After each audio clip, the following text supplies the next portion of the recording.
Bonjour à tous, bienvenue dans votre quotidienne Smart Tech. Alors peut-être avez-vous déjà entendu parler des Instant Apps, des Clip Apps.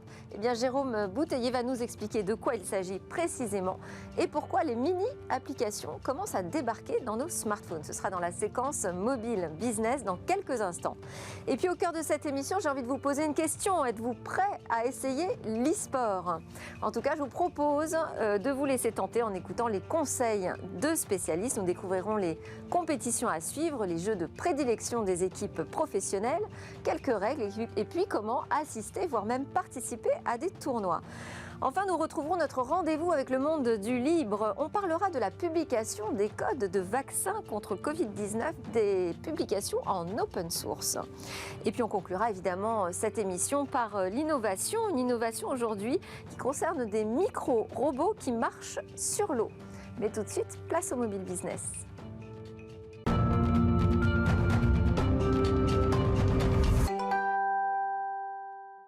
Alors c'est l'heure de notre chronique Mobile Business avec Jérôme Bouteiller, fondateur d'écranmobile.fr, qui va nous parler ce matin de sites web qui se téléchargent, d'applications qui se streament et surtout donc de la convergence de tous ces univers avec l'arrivée des mini-apps.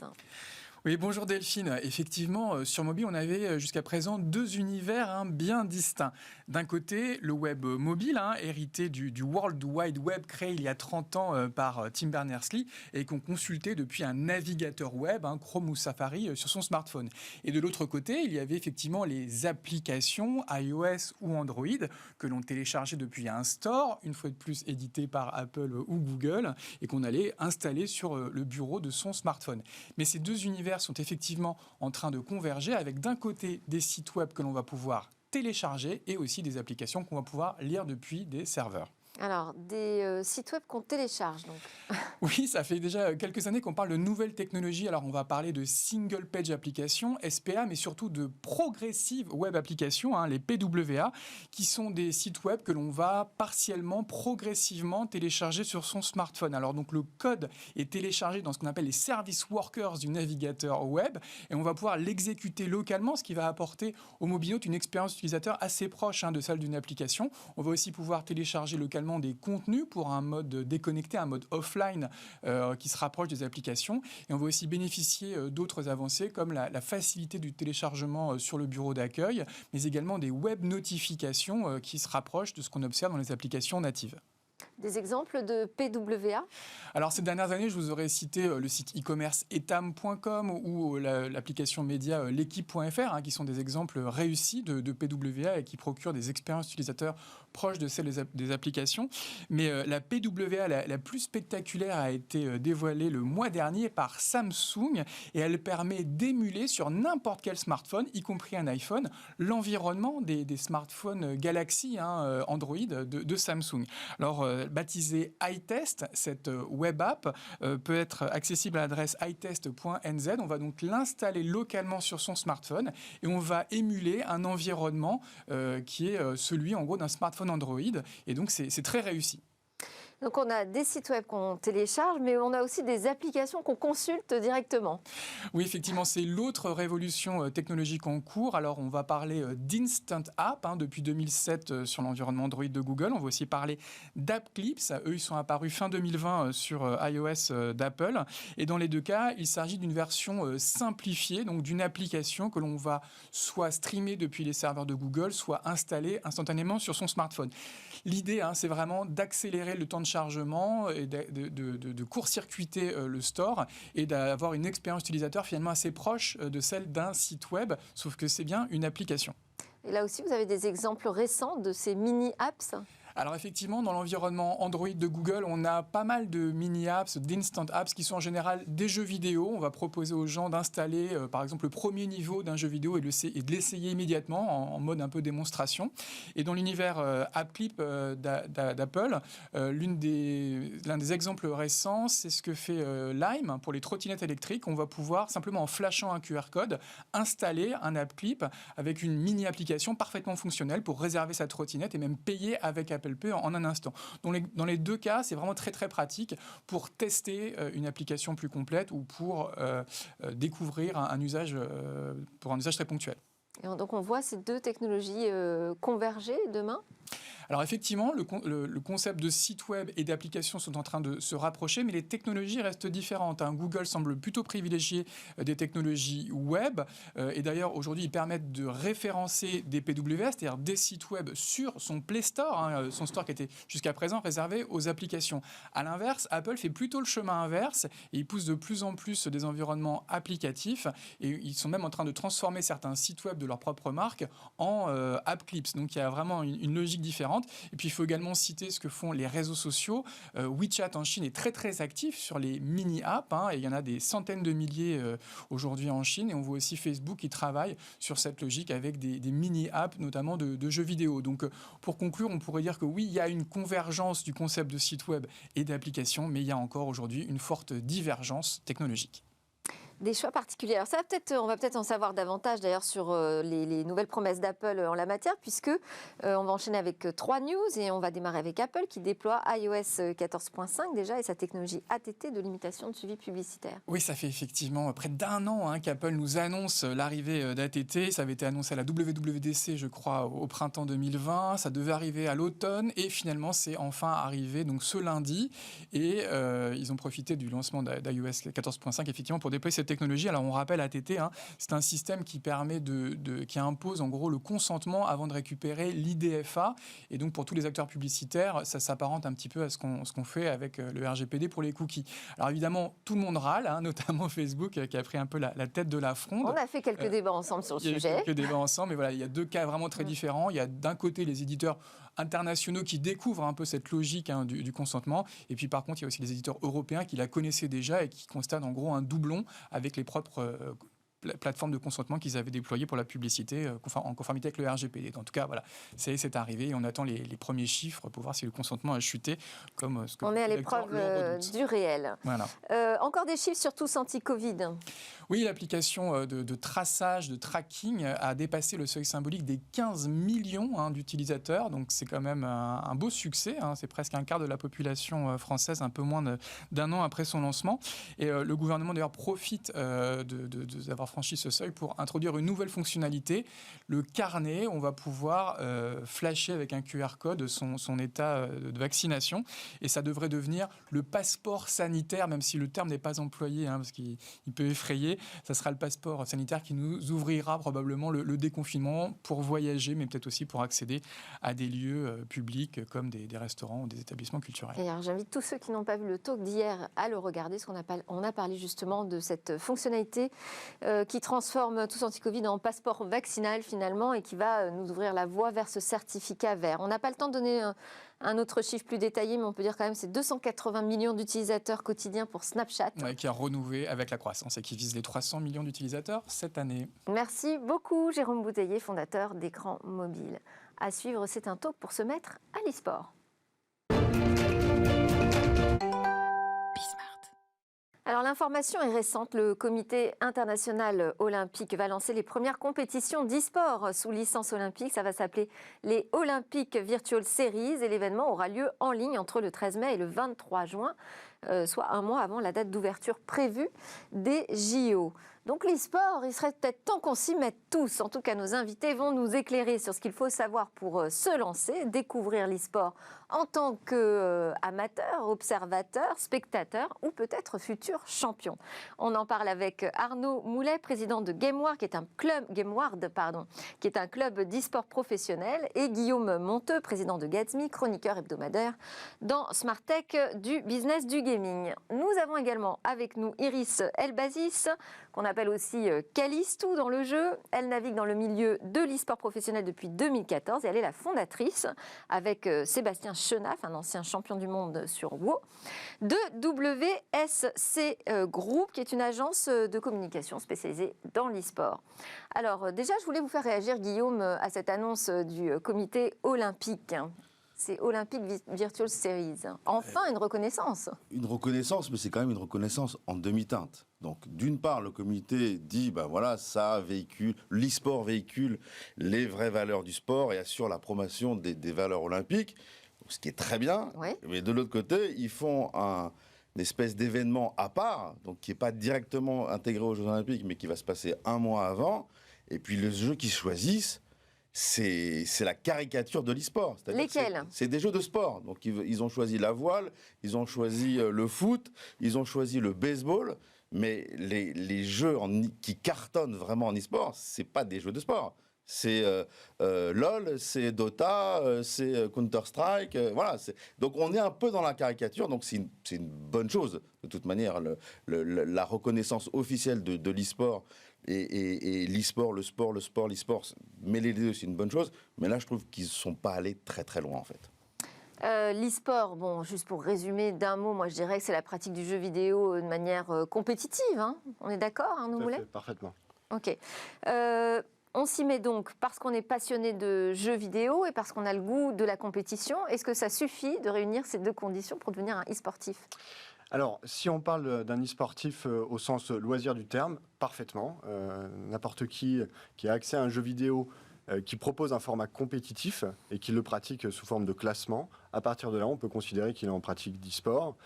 Si on parle d'e-sport plus professionnel, pour se rapprocher de ce qui va être proposé par exemple aux Jeux Olympiques, même comme Guillaume le disait très bien, si ce ne sont pas des jeux très représentatifs du marché, que les audiences restent marginales sur ces jeux-là, il faut commencer à devenir plus sérieux dans son approche et professionnaliser donc sa pratique de l'e-sport en tant que pratiquant. Et après, effectivement, comme dans le sport, si on veut faire le parallèle, il faut bien dissocier le pratiquant d'e-sport de celui qui s'y intéresse et qui regarde, mais qui ne pratique pas nécessairement. Iris Elbazi, vous êtes d'accord avec l'analyse de nos invités en plateau sur cette annonce du CIO pour des JO d'e-sport ? Alors oui, globalement, c'est vrai que les jeux qui ont été choisis, c'est absolument pas des jeux qui sont populaires actuellement, mais c'est des jeux qui sont compréhensibles. C'est des jeux qui sont compréhensibles pour un public qui n'est pas averti, puisqu'on connaît les règles du jeu du foot, ou on connaît les règles du jeu de la voile. Donc c'est facile pour nous d'avoir une accroche visuelle. C'est vrai que si on allait vers un League of Legends, je pense que ce serait très compliqué pour des gens qui n'ont jamais vu le jeu de pouvoir comprendre. Maintenant, j'avoue que moi, ça ne me dérange pas spécialement que ce soit des événements séparés. Je pense que l'e-sport a besoin aussi d'un traitement spécifique et ça permet justement de ne pas bâcler un petit peu son organisation peut-être. Qu'est-ce que c'est un bon jeu d'e-sport selon vous, Iris ? Alors, c'est très facile. Un bon jeu e-sport, c'est un jeu qui est facile d'accès. Donc, tout le monde peut y jouer. La plupart du temps, c'est gratuit, très simple à comprendre et difficile à maîtriser pour que, justement, on ait des personnes avec des compétences spécifiques qui puissent se développer et impressionner aussi le public. On a commencé à l'évoquer ensemble sur les jeux de prédilection des professionnels de l'e-sport. On peut donc citer quoi ? League of Legends ? Parfaitement. Dans les jeux les plus regardés, on a League of Legends, Counter-Strike, Dota, en fonction des régions du monde, le jeu est plus ou moins joué. On retrouve Rainbow Six, qui est un jeu qui se développe de plus en plus dans l'e-sport. Et on peut intégrer Fortnite, même si Fortnite, pour les professionnels du secteur, enfin les équipes pro du moins, le format compétitif n'est pas extrêmement bien établi. On n'a pas, contrairement à League of Legends, de visibilité sur ce qui va se passer l'année prochaine sur le format compétitif sur Fortnite, par exemple. Alors justement, c'est la question que j'allais poser. Est-ce qu'à partir du jeu, on crée des tournois en fait ? Chaque jeu a son tournoi ? Oui, il y a des ligues qui s'organisent en liaison évidemment avec les éditeurs de jeux. L'e-sport, c'est un marché qui est énorme. On en a déjà parlé. Ça fait 1,2 milliard de dollars dans le monde. Et d'ailleurs, la majeure partie est captée par les éditeurs qui 30% entre guillemets de ce marché-là. Après, il y a des ligues ouvertes, il y a des ligues fermées. C'est un petit peu la caractéristique de ce sport. C'est très à l'américaine jusqu'à aujourd'hui, puisqu'effectivement, en fait, il y a 3 grosses ligues. Il y a la ligue LoL, il y a la ligue Overwatch et il y a la ligue Blizzard aujourd'hui qui sont des ligues fermées dans lesquelles les équipes vont acheter leur place. Et il y a des ligues entre guillemets qui s'ouvrent. On en parlait avec Arnaud tout à l'heure, notamment en France avec la LFL qui devient une ligue ouverte. Donc ligue fermée, ligue ouverte, on va dire méthode à l'américaine, où les ligues en fait fermées protègent les investisseurs. Parce que vous n'allez pas investir dans une équipe si vous n'êtes pas sûr que l'année d'après, l'équipe, elle sera dans la ligue et donc elle aura des sponsors, des spectateurs. Ou ligue ouverte, comme ce que préconise l'Europe, en disant, ben non, mais attendez, c'est la beauté du sport, de savoir si une équipe va être ou pas, typiquement comme dans le vrai sport, en Ligue des Champions, comme on l'a vu hier, Et on peut faire partie d'une équipe pro, on peut être un joueur qui passe d'une ligue à une autre, d'un tournoi à un autre, d'un jeu à un autre. Alors, dans l'e-sport, on se rapproche, je vais faire beaucoup de parallèles peut-être avec le sport. Ouais. On pratique généralement un e-sport, mais ça arrive qu'il y ait des exceptions.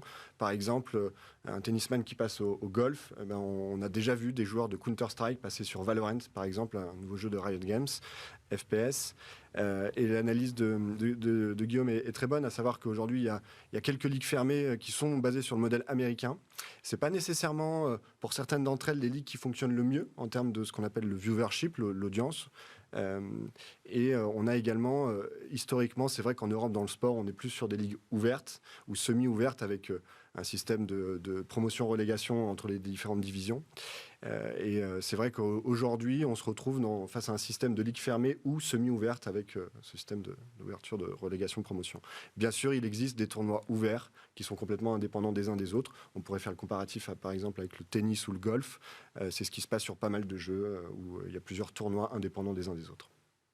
Iris Elbazis, pour devenir un e-sportif ou une e-sportive, est-ce qu'il y a des formations à suivre spécifiques ? Alors non, si, ça existe, bien sûr que si, ça existe. Maintenant, est-ce que ça fonctionne? Est-ce que c'est utile? Moi, je sais que je ne suis pas encore convaincue. Je pense que ça passe majoritairement par un écosystème, en tout cas le scouting, qui est un écosystème propre à chacun des jeux, par les équipes, par exemple par GameWard, qui fait un très bon travail là-dessus. Je pense que les écoles, pour l'instant, on en est loin. Peut-être qu'on y arrivera. Peut-être qu'on aura des générations de joueurs professionnels qui seront mises à la formation, tout simplement. Donc oui, peut-être qu'on y arrivera, mais pour l'instant, c'est trop tôt. On a des écoles qui nous apprennent à travailler sur des métiers de l'e-sport. Maintenant, pour être joueur professionnel, ça demande de la rigueur personnelle et ça demande d'être détecté assez vite par des équipes qui vont nous apporter un cadre sérieux. Donc le conseil, c'est plutôt d'intégrer une équipe, rentrer dans un club d'e-sport ? Oui, plutôt s'entraîner et se construire un tissu de connaissances grâce à ses coéquipiers, parce que l'e-sport, il y en a, mais c'est plus souvent un jeu collectif quand même, en tout cas ceux qui marchent. Et très vite, les joueurs doivent trouver des coéquipiers et avec ça, construire des équipes. En général, les bons joueurs se remarquent.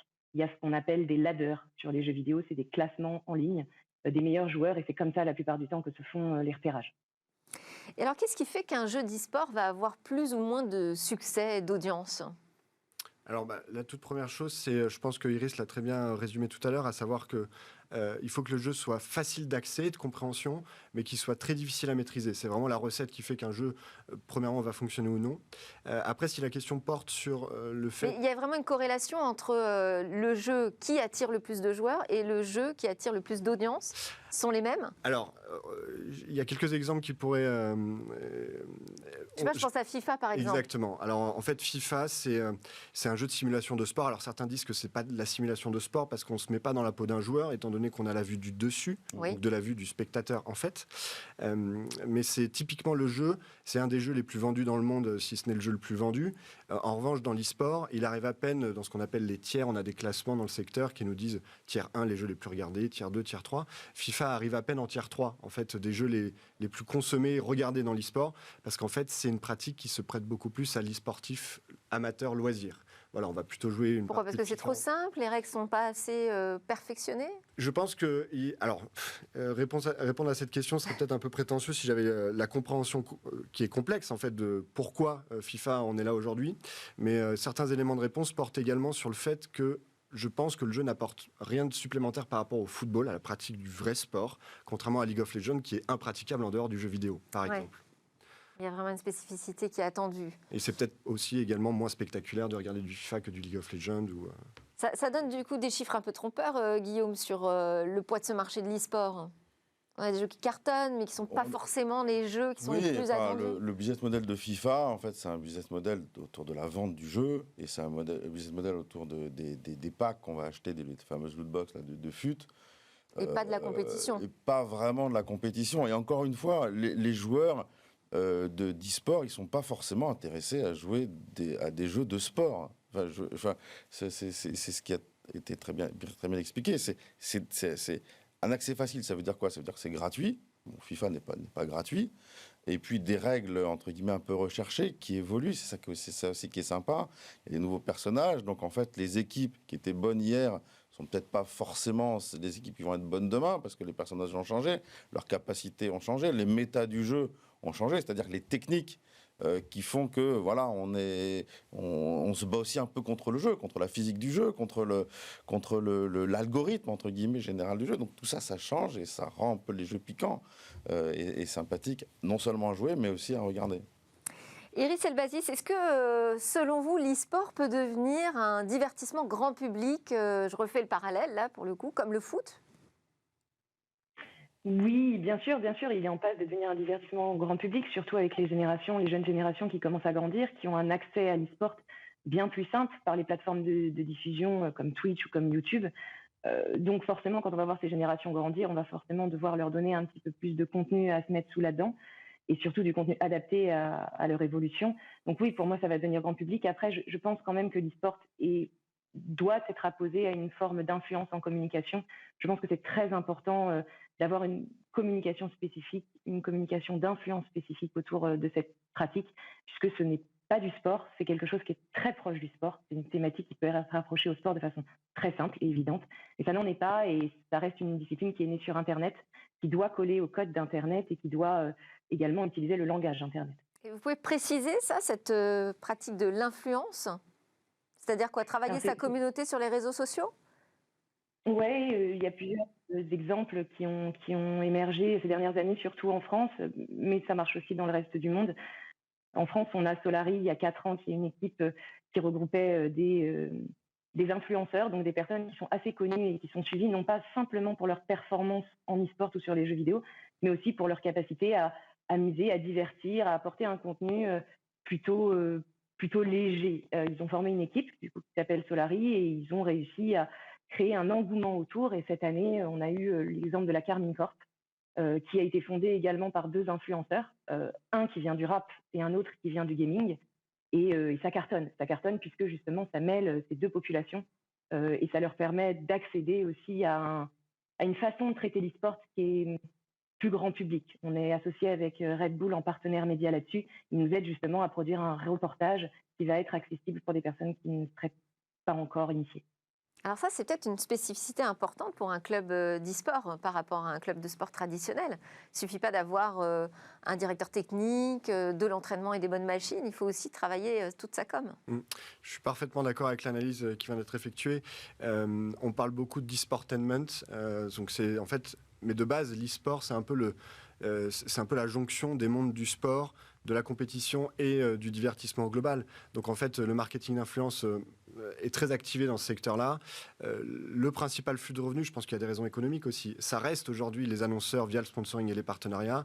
Donc la présentation d'Iris est très bonne, à savoir que la particularité de l'e-sport, c'est qu'on touche une audience qui est jeune, que certains autres secteurs d'activité ont de plus en plus de mal à toucher. Et en partant de ce constat-là, les marques sont très intéressées par toucher cette audience. Donc, alors ça, c'est un modèle plus classique, le sponsoring. Je sais que vous avez signé par exemple avec le Coq Sportif.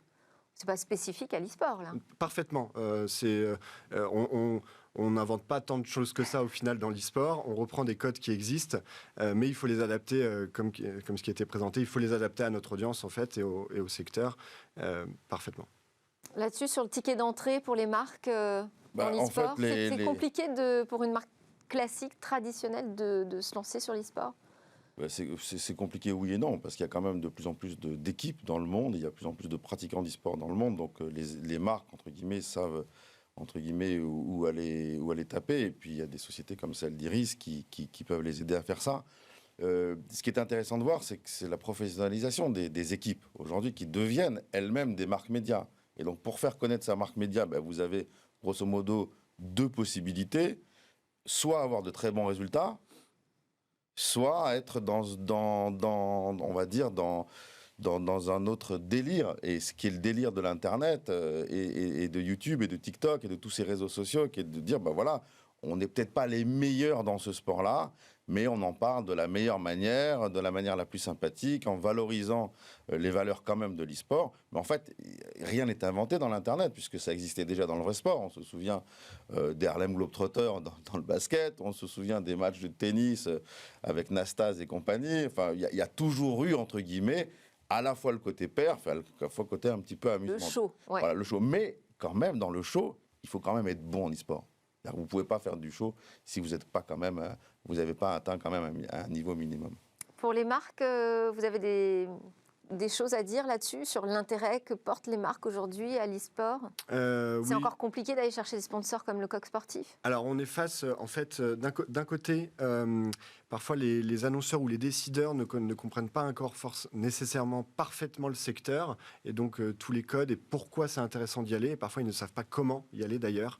Il y a une méconnaissance en fait du secteur. Donc ça, c'est parfois une barrière à l'entrée quand on échange avec des marques, mais qui savent au fond d'elles qu'elles entendent parler partout d'e-sport et qu'il faut y aller. C'est un secteur, l'audience est incroyable. Au-delà du chiffre d'affaires du secteur, on parle de 500 millions de consommateurs dans le monde. En France, on a environ 10 millions de pratiquants.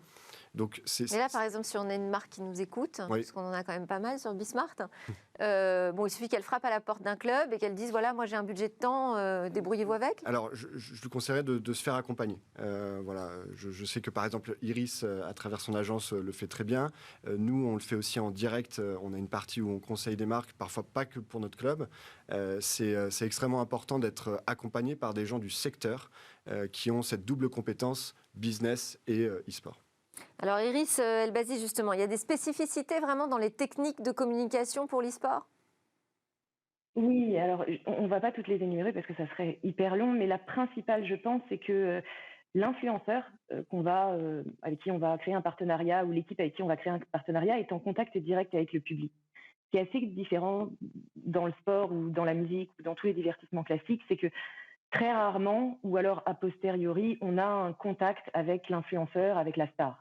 Là, les stars sont directement, voire même pendant leur émission, en direct avec un chat qui va leur demander de s'expliquer sur différentes choses ou différents thèmes qui ont été faits. Et les influenceurs sont vachement plus tatillons sur les partenariats qu'ils font puisqu'ils doivent eux-mêmes porter au final l'image de la marque. Et c'est là, moi, ce que je conseillerais beaucoup aux marques déjà en arrivée, c'est d'écouter l'influenceur qu'elles veulent accompagner, puisque c'est souvent lui qui a la réponse et c'est souvent lui qui connaît le ton. Voilà la grosse différence, je pense, avec les autres milieux. Et vous voyez aussi évoluer les modes de consommation autour de l'e-sport? Parce qu'on disait qu'on allait de plus en plus vers quelque chose de grand public. Qu'est-ce que ça veut dire? Ah bah oui, pour donner une idée en termes de statistiques, hier, pour un quart de finale d'une compétition européenne où jouait Carmine Corp, du coup l'équipe française, on était à plus de 150 000 viewers simultanés, uniques, pour un match qui dure 2 heures. Et il y a 3 ans, on aurait été à 20 000, je pense, 25 000. Ouais. On a, je pense, fait x10, en tout cas sur la LFL. Et tout ça a été grâce à un savant mélange, je pense, et des équipes et des influenceurs autour qui ont créé une sorte de storytelling pour accompagner et pour faire rêver le spectateur. Sur le business model, Guillaume, on disait qu'un des marqueurs, on va dire, de l'e-sport, c'est d'avoir un accès facile, donc plutôt un modèle de gratuit au départ. Est-ce que ça peut bouger ? Ça peut bouger. La bonne nouvelle, c'est qu'il y a de plus en plus de marques qui annoncent au travers des influenceurs e-sport et dans l'e-sport.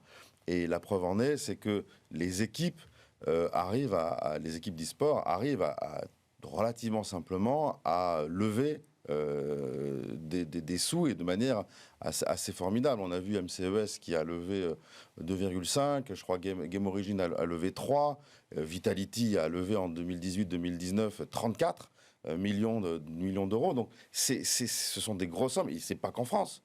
À l'étranger, il lève aussi donc c'est un petit peu, ça commence à devenir un peu comme le sport traditionnel et les équipes de sport traditionnel dans lesquelles les investisseurs voient dans ces clubs des porte-paroles intéressants pour les marques. Aujourd'hui, de plus en plus de marques, comme je le disais, mais des marques qui n'arrivent pas vraiment à équilibrer, j'ai envie de dire, les comptes des équipes, malheureusement aujourd'hui, mais on voit que ça grandit avec l'audience de l'e-sport de manière indéniable. Je ne vous ai pas posé la question sur si on veut assister à un tournoi. Bon, même si en ce moment, ce n'est pas tellement la saison. Mais bon, si on a envie de participer en tant que spectateur simplement, combien coûte une place, par exemple? Quel est le ticket d'entrée? Alors tout va dépendre du type d'événement. En France, avant Covid, et donc ça va bientôt revenir, on avait des événements plutôt de destination amateur. Alors, on voit le monde qui y assiste. Alors voilà. Ils ont fait comment? Là, on est à la Core Arena en novembre 2019 pour les Worlds de League of Legends. Ouais. Donc la finale internationale avec les 2 meilleures équipes, la finale. Et ça s'est fait à guichet fermé. Les places ont été vendues en quelques minutes. Donc elles sont vendues quoi? Sur Twitch? Non, alors là pour le coup, les places physiques sur l'événement étaient vendues via le système de billetterie de la Core Arena et de l'éditeur, de l'organisateur de l'événement. Mais en revanche, effectivement, on était proche des prix d'un spectacle. Je n'ai plus les prix exacts en tête, mais ça commençait à quelques dizaines d'euros pour monter à quelques centaines plus pour de des 100 places euros spéciales. Ouais. Ouais. Il y a des moyens énormes qui sont déployés pour amuser, entertainer la foule. C'est incroyable, les moyens de production des... Oui, un dernier mot, on a fini. C'est un véritable show. Et sinon, c'est regardé sur Twitch parfaitement. Principalement. Et merci beaucoup pour ces premiers éclairages et tous ceux qui ont envie de se mettre à l'e-sport. Vous voyez, ça monte, ça progresse. Merci à Iris Elbazis, fondatrice et présidente de WSC Group, Arnaud Moulet, président de GameWard, et Guillaume Monteux, président de Gatsby. Alors à suivre, on va rentrer dans le monde du libre avec une découverte passionnante sur des codes de vaccins Covid-19 qui ont été publiés en open source.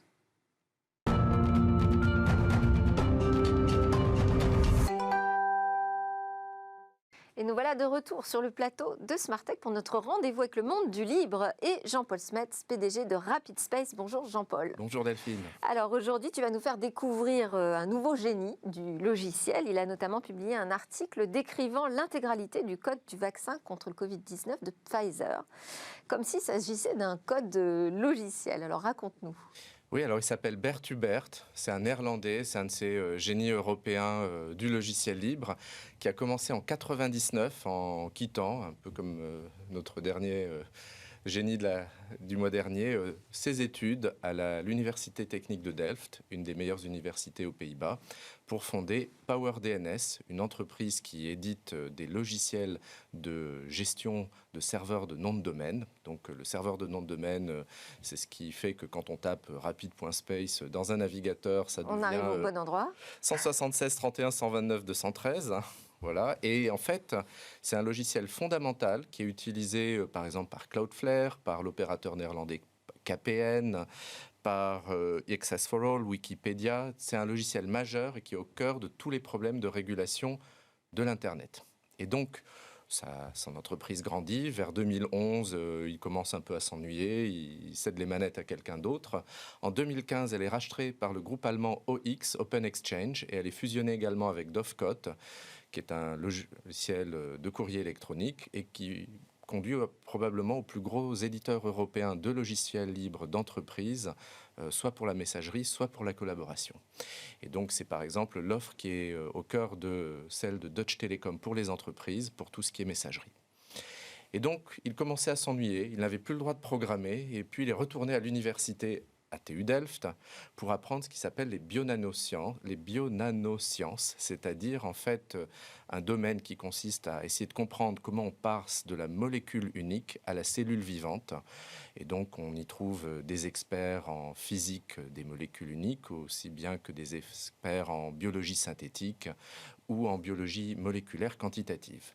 Et peu à peu, il comprend que finalement, entre l'ADN et le code source, c'est à peu près la même chose, jusqu'à ce qu'il publie le 25 décembre. Alors, dans un premier temps, il va faire une grande conférence en 2017 pour expliquer l'équivalence entre la vie et le code source. Et donc, on va voir un extrait.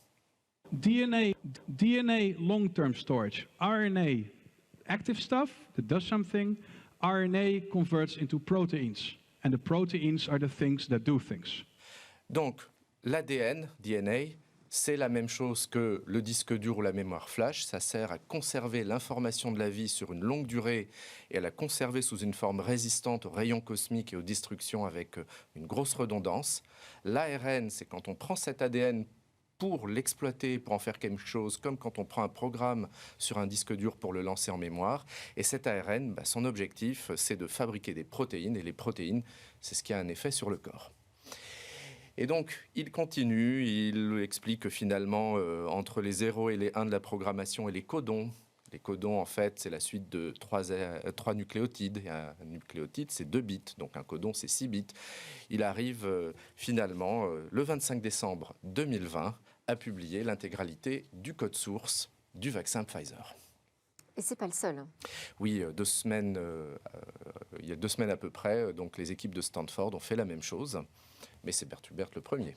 C'est vrai. Alors, qu'est-ce que ça veut dire de publier le code source d'un vaccin ? Donc moi, je ne comprenais pas, j'ai voulu essayer de comprendre ce que c'était, qu'est-ce que c'est que le code source d'un vaccin, comment fonctionne ce vaccin, comment on le fabrique. Et vraiment, j'ai été choqué, surpris.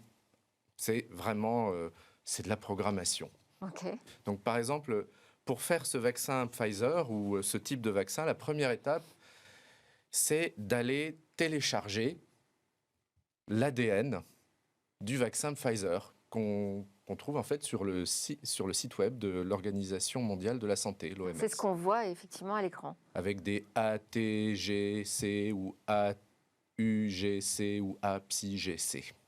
Et après, on prend ce code et on le met dans une imprimante à ADN. Okay. Comme par exemple Kilobase Express qu'on voit là sur l'écran. Et là, on se retrouve avec un petit ADN et on va essayer de le faire rentrer dans une bactérie, par exemple une bactérie d'Escherichia coli, par une méthode assez simple où en fait on utilise un champ électrique pour faire passer l'ADN à travers la membrane de la cellule. On parle d'électroperméabilisation. Une fois qu'on a mis des ADN dans la cellule de la bactérie, on va la faire se reproduire dans une chambre de croissance pendant 4 jours. Ça fabrique beaucoup de bactéries. On tue les bactéries, on récupère les ADN en quantité pour les mettre dans un bioréacteur. Donc le bioréacteur, ça ressemble un peu à une grosse cocotte minute. Et on va mélanger ça avec des polymérases et des nucléotides pour essayer de transformer l'ADN en ARN. Mais au lieu de mettre uniquement des nucléotides naturels, on va aller acheter, ça se trouve en ligne, un nucléotide un petit peu différent. C'est-à-dire que d'habitude, dans l'ADN, on a ATGC. Il faut se souvenir du film Gattaca. Oui. Dans l'ARN, AUGC, où U est le nucléotide de l'ARN. Mais là, ce qu'on va faire, c'est du APSI-GC. On va voir à quoi sert ce psi tout à l'heure. Donc, on reprend le bioréacteur, on mélange les polymérases, les nucléotides et les ADN qu'on a extraits des Escherichia coli. Tout ça grossit. Et on a alors une étape suivante qui est d'entourer l'ensemble de ces ARN de lipides, donc de graisse. Parce qu'en fait, ce sont des objets très fragiles, on s'en souvient. L'ADN, c'est la mémoire flash, ça dure longtemps. L'ARN, c'est quand on a chargé. Vive. Voilà, ça peut disparaître à tout moment. Donc, il faut mettre de la graisse autour. C'est pour ça aussi qu'on doit le conserver très froid. Et on va alors injecter ces ARN entourés de graisse dans les cellules du corps humain. Ils vont survivre grâce à la graisse. La graisse va les faire pénétrer dans la cellule. Une fois dans la cellule, l'ARN dans la cellule va arriver ensuite à se transformer en protéine spike grâce au ribosome qui lui aussi n'y voit que du feu parce que APSI-GC pour lui c'est pareil que AUGC. Et le corps rempli de protéine spike va produire des anticorps et c'est grâce à ça qu'on est protégé. Et finalement, ça a l'air très simple, ça ressemble à de la programmation. Ça a l'air très simple, mais bon, est-ce qu'on peut réussir à fabriquer soi-même un vaccin maintenant qu'on a ce code ? Alors, je suis allé demander au docteur Borjigin de l'Université de Tokyo, est-ce qu'on peut faire ça dans un laboratoire, par exemple, d'université soi-même ? La réponse est oui. C'est pas très difficile. Alors, le résultat n'est peut-être pas tout à fait conforme aux normes sanitaires et c'est peut-être pas un vaccin parfait, ouais. Mais sur le principe, c'est tout à fait possible de reproduire l'ensemble de ces étapes soi-même. Et est-ce que c'est légal ? Parce que là, on parle quand même de vaccins propriétaires. Alors, déjà, on peut se poser la question, est-ce qu'on peut breveter les gènes ? Ça, c'est une question où moi, je pense qu'on ne peut pas, parce que sinon... on débattra du brevet logiciel, d'ailleurs, ensemble. L'acte devient un acte de contrefaçon, si on brevette les gènes, c'est un grand problème. Mais il se trouve qu'il y a une exception qui fait que tout pharmacien avec une ordonnance a le droit de reproduire l'intégralité du vaccin s'il en est capable. Donc, d'un point de vue légal, l'exception au brevet permet de produire ça soi-même. Merci beaucoup Jean-Paul Smets, PDG de Rapid Space, pour toutes ces explications très précises. C'était passionnant. Alors à suivre, on continue notre marche vers l'innovation. Cette fois, on va découvrir des micro-robots qui marchent sur l'eau.